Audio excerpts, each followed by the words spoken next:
প্রথমে দোয়া করি আল্লাহ যেন ইরানকে হেফাজত করে।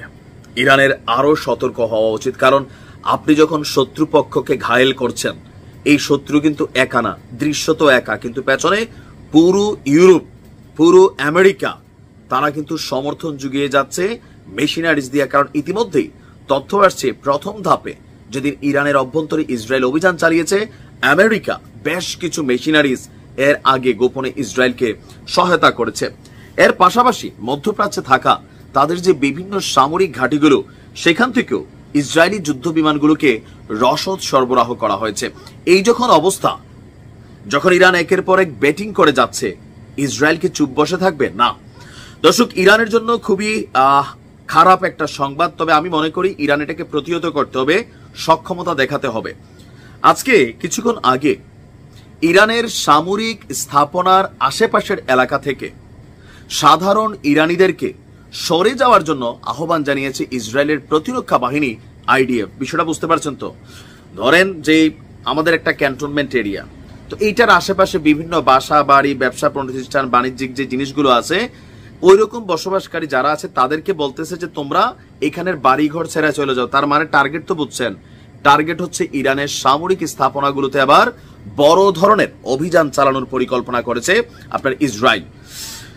আজকে সামাজিক যোগাযোগ মাধ্যম এক্সে, মানে আইডিএফ এর পক্ষ থেকে সামাজিক যোগাযোগ মাধ্যমে এই পোস্ট করা হয়েছে।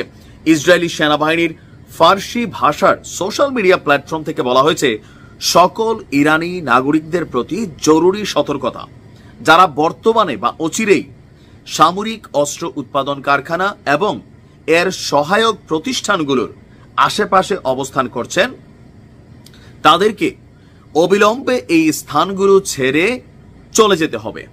পরবর্তী নির্দেশ না দেওয়া পর্যন্ত এইসব স্থানে আর ফিরতে পারবেন না। এদিকে ইরানের সঙ্গে এই চলমান যুদ্ধে অলরেডি আপনার মার্কিন যুক্তরাষ্ট্র তাদের সমর্থন অব্যাহত রেখেছে।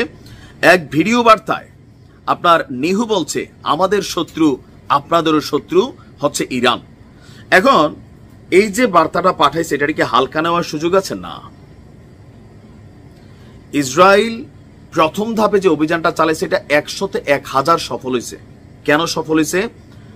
গুরুত্বপূর্ণ যে জিনিসগুলো একটা দেশকে যারা নেতৃত্ব দেয়, সেই নেতৃত্বগুলোকে বেছে বেছে শেষ করা হয়েছে। তেল শোধনাগার, ইরানের অর্থনীতি, সেইখানে হাত দেওয়া হয়েছে।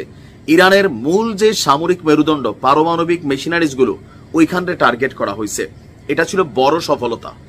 আর এবার যেটা করবে, ইরানের যে বিভিন্ন সামরিক ঘাঁটিগুলো আছে, হতে পারে আর্মির, হতে পারে নৌবাহিনীর, সেনাবাহিনীর, বিভিন্ন বাহিনীর যে ঘাঁটিগুলো আছে, সামরিক ঘাঁটি, এগুলো তো আর মাটির নিচে করার সুযোগ নাই, এগুলো মাটির উপর প্রকাশ্যে থাকে।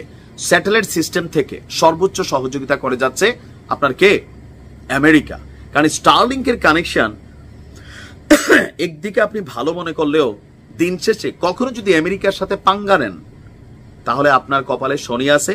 এইটার প্রমাণে স্টারলিং। কারণ ইরানের মধ্যে একটা বিদ্রোহ তৈরি করার চেষ্টা চলছে। কারণ ইরানের কিছু বিশ্বাসঘাতক আছে যারা মনে করছে এই যে শাসন ব্যবস্থা, ইসলামিক রেভলিউশন যে শাসন ব্যবস্থা, সেটার পতন হওয়া দরকার, সেখানে ভিন্নতা আসা দরকার। তারাও কিন্তু কাজ করতেছে। সো জনগণকে উস্কানোর চেষ্টা চলতেছে। তো সরকার করছে কি, ইন্টারনেট বন্ধ করে দিচ্ছে। কিন্তু আমেরিকা কি করছে? ইলন মাস্কের সহযোগিতায় স্টারলিং তারা জনগণকে ইন্টারনেট সার্ভিস দিচ্ছে। এতে কি হচ্ছে? একটা শক্তি যারা ক্ষমতাসীনদের বিপক্ষে আছে, বিশ্বাসঘাতকরা, তারা একজোট হওয়ার সুযোগ পাচ্ছে।